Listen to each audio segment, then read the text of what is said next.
عید کے دن مبارکباد دیتے ہوئے نماز عید کے بعد ایک دوسرے کو یہ کہنا کہ تقبل اللہ منا ومنکم، یا اللہ تعالیٰ آپ کو بار بار عیدیں نصیب کرے، اس طرح کے دیگر دعائیہ کلمات کہنا متعدد صحابہ کرام رضوان اللہ تعالی علیہم اجمعین سے مروی ہے کہ وہ ایسا کیا کرتے تھے۔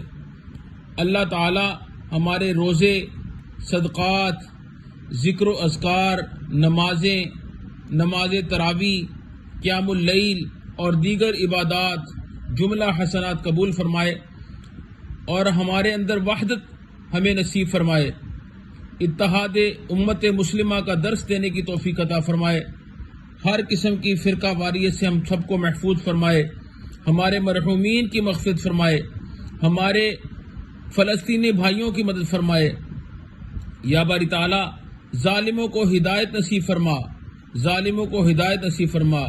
یا الہی ملک پاکستان کی خیر فرما، امت مسلمہ کی خیر فرما، مہنگائی کا خاتمہ فرما۔ یا باری تعالیٰ ہم مقروض ہیں، پاکستان مقروض ہے، یا الہی ہر قسم کے قرض سے پاکستان کو نجات فرما۔ آمین ثم آمین یا رب العالمین۔